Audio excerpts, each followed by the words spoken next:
welcome to today's segment of USA Wrestling's Moments Off the Mat. I'm joined today by Mr. Herb Mouse. And before we get into it, once again, I'm Cody Bickley, and I'm USA Wrestling's National Team Performance Manager.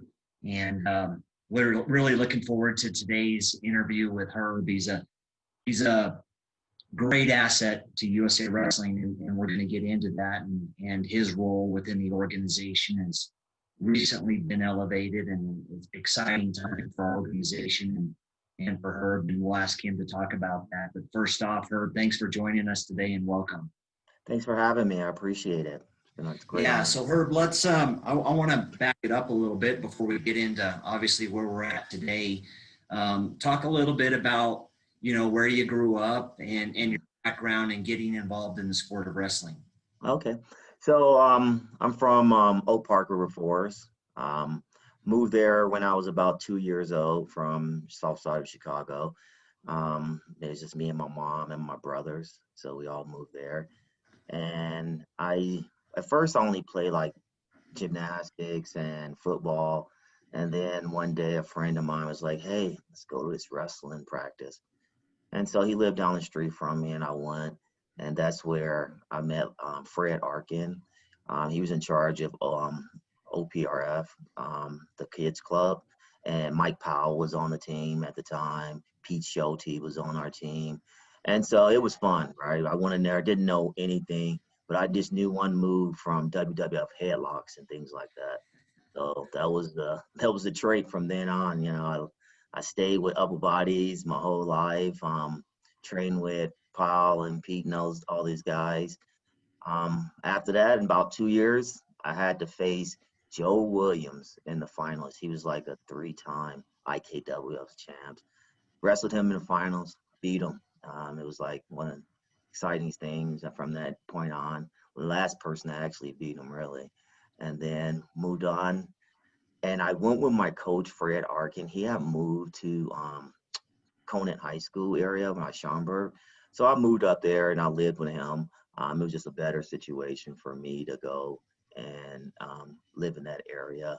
Had a lot of friends, and a lot of friends wasn't probably doing the right thing. So his best offer was to get me away from those friends and put me in a better, positive role.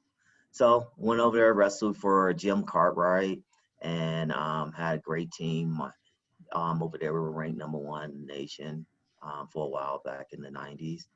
And after that, and the funny thing about Greco is Jim Cartwright, hey, there's a tournament. I think it was Junior World Trials at Northern. And he asked me, hey, you want to go? And I was like, I'll go, I used to always go to the Northern Plain Regionals in, where's that, Wisconsin, I think it is. Yeah, so I used to always go there. I won that a couple of times in both styles. Then he was like, let's go to this qualifier. And I won. Didn't practice for about, 2 weeks. And I won it. And I was like, oh, what is this? So then they told me I get to go overseas and wrestle. And I went and I took a bronze. I lost to the Cuban only in the semis of the tournament. But yeah, that was when it started. From there on, came back home. I skipped Fargo, and I just started focusing on Greco from there on. Moved to Arizona, and I went to Phoenix College at JUCO first. I just didn't have the grades at first to get in, and then I wrestled there. And then Art Martori and those guys picked me up and brought me into the senior level. I won the SBAR World Trials, and I won the University Nationals. So I got to be on a lot of teams with some like older people. One of my teams was with Matt Lindland, Ghaffari, and that was when we went to the Pan Am Championships. I took a bronze there.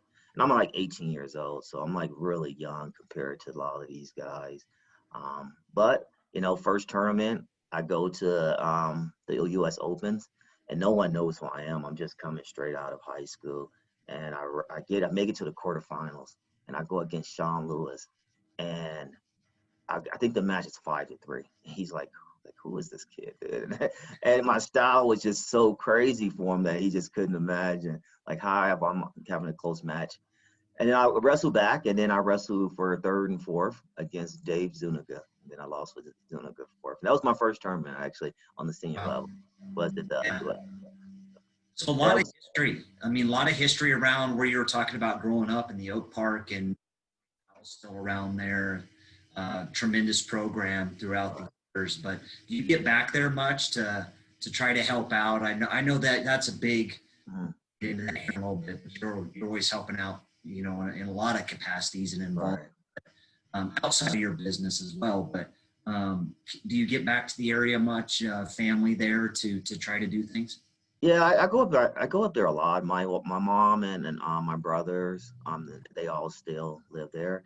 And then I talked with my high school coach Jim Cartwright a lot.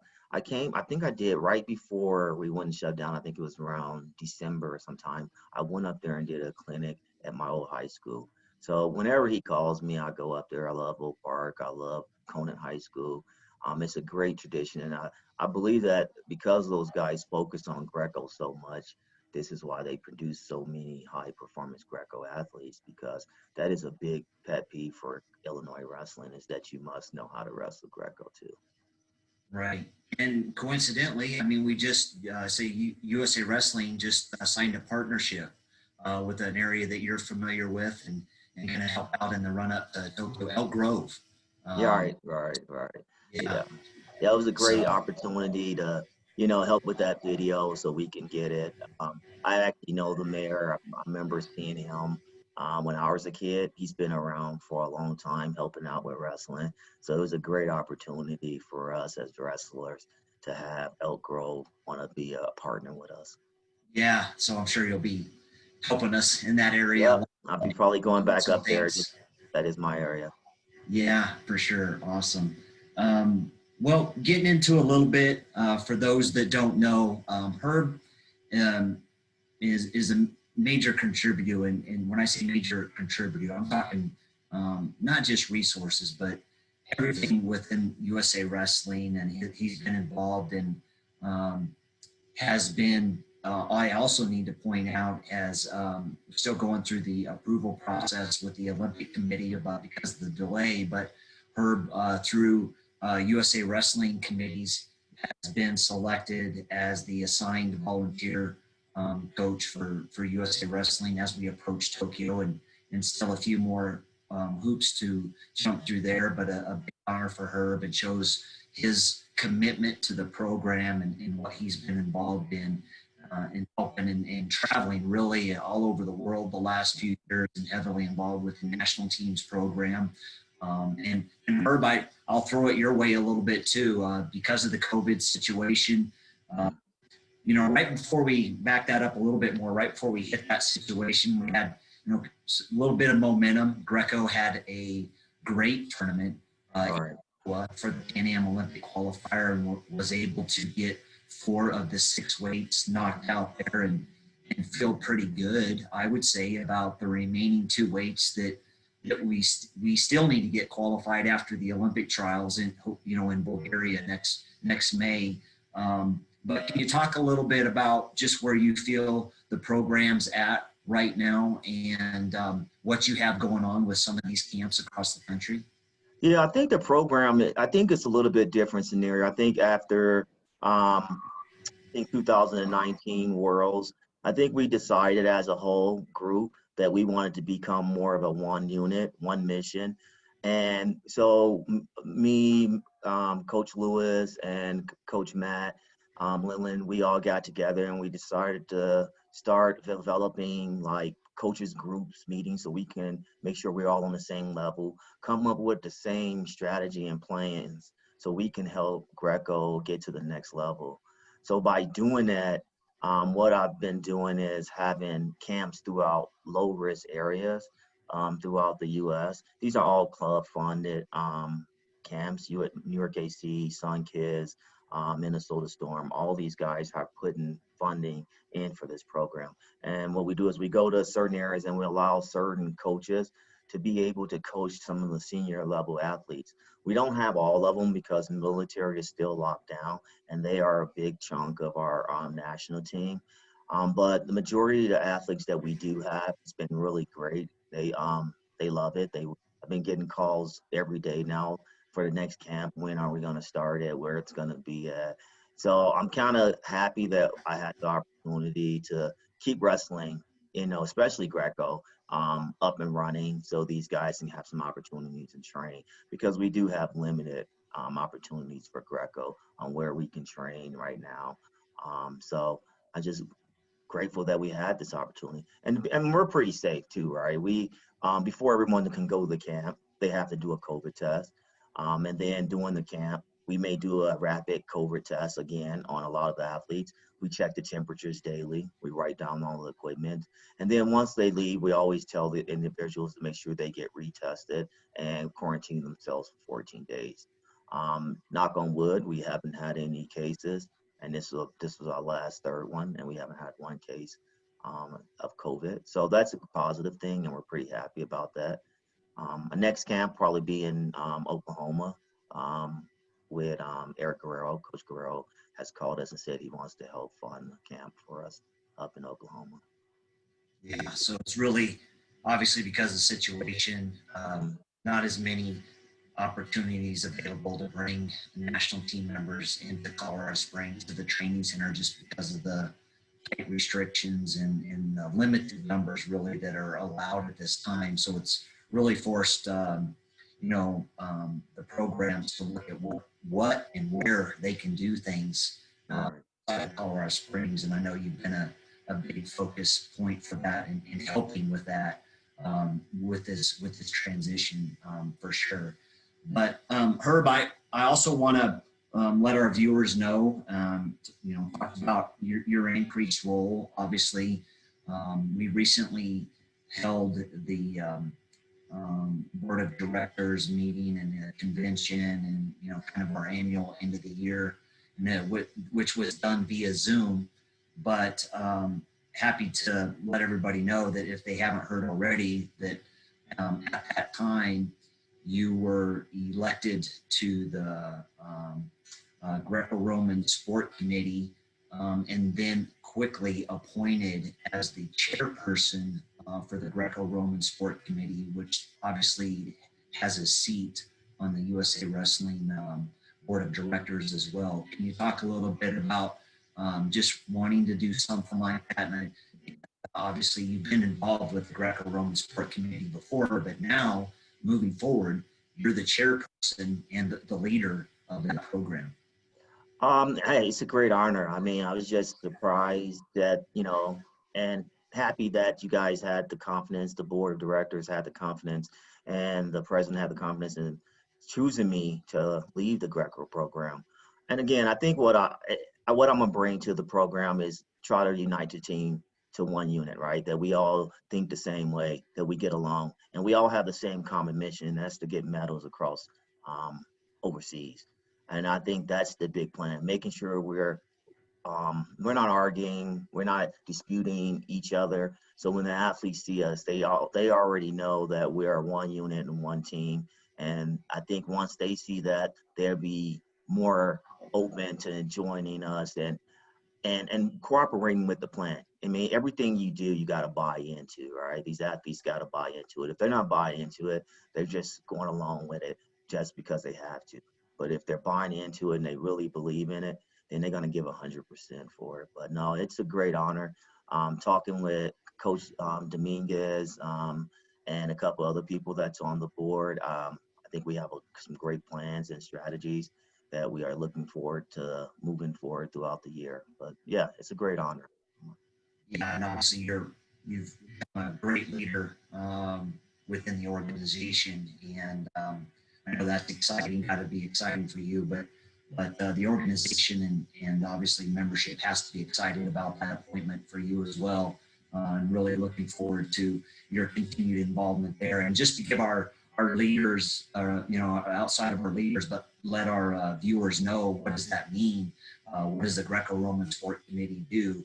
Really, they help guide the direction of team selection processes, coaching assignments, and really the state of the program, and kind of being the voice and guidance that can be an asset, obviously, to the organization not just the coaching, the Greco-Roman coaching staff, national staff with Matt Lindland and such. So really bounce ideas off of it, work together, as Herb alluded to, just kind of ramp it up a little bit and really help make decisions on what is best for the Greco-Roman program at this time. So give everyone a little bit of a background there about what that means. So once again, Herb, congratulations on. Thanks, appreciate it. Yeah, and it's a great honor. I think the big thing about it is just giving back to the organization, right? I think the sports itself, it teaches a lot of wrestlers about life and how we can survive in this world and how we can push through the COVID right now when we're depressed or not getting the things we want. This is wrestling what it's about. We're never going to get the things that we always wanted in life, and we're going to have ups and downs, but you just find a way to get through it, and that's what I'm hoping that this thing brings us to get us as better persons and give us a better organization so we can get to the next level. But yeah, I mean, I love giving back. I mean, the sport helped me become who I am now with my business. I mean, I've owned the business for 15 years and it's been very successful. We handle all a lot of governments, cities, counties, states, we handle all their screening for their employees, their security clearances, drug testing. So we do a lot for all the states and counties. And that's what made me become who I am, right? The drive that wrestling has pushed me to be able to take those ups and downs and push myself harder and harder and to push myself to become number one. So I take it off the mat and on the mat too. Yeah, so Herb, you actually kind of got jumped into a little bit there, but I did want to talk a little bit about, obviously you're involved in doing a lot within the sport of wrestling, but that's really not your day-to-day job. You're a successful businessman and you talk about getting that company up and running and going. Can you talk a little bit about how that came to fruition for you and once again, just kind of emphasize what that involvement is within your company? Sure. Well, I guess, I think what really happened was I did a lot of like bail bondsman and bounty hunting work. So a lot of investigation. I owned a bail bonds company before I owned that. It was called like House of Bail Bonds.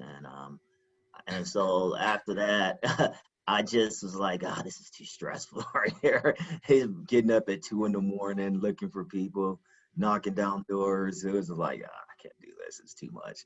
And so, me and my wife, we decided to open up a company about 2005, 2006. And I was still working actually at the same time doing security work for another corporation. And all of a sudden, one day I decided, I'm just going to quit that job and just focus on building my own company. So every year it's gotten bigger and bigger and bigger. And, we had a little downfall this year, but we were still pretty good being able to keep up with the revenue because that's what we do. If there's no hiring, then there's no business, right, for us. We depend on people to hire new employees so that we can screen those individuals for them. So, but yeah, it's been great, right? I'm still blessed that God gave us the ability to still be in business. There's a lot of companies out there right now that's struggling and hurting for business. So I think for us to still be here and still going full blast, that's a blessing from God.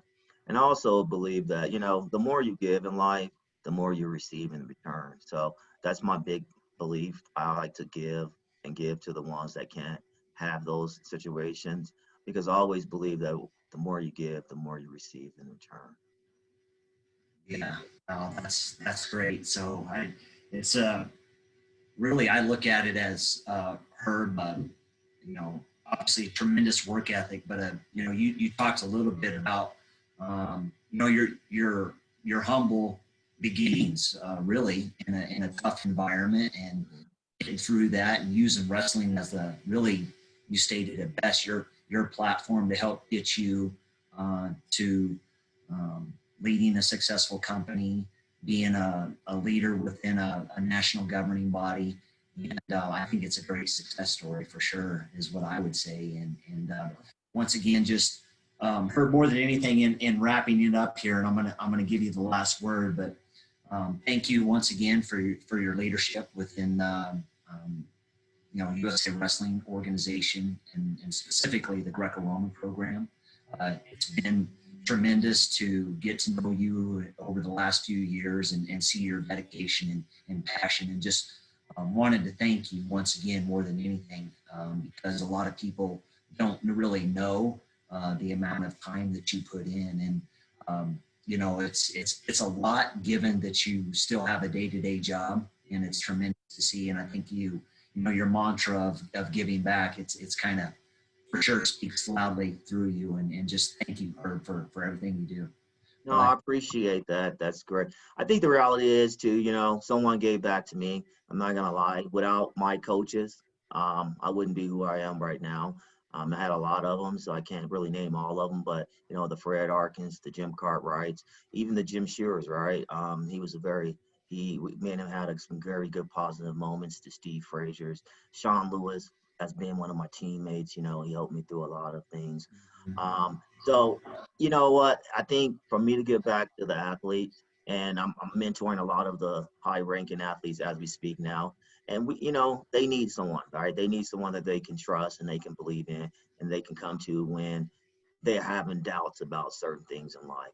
And I'm glad that these individuals, these athletes, come to me and look for me for their support and guidance, and every day they do. well, that's very evident. I mean, I'll give a little bit of plug. You've been, talking about, elevating the program with athletes, and um, once again, young athletes coming up.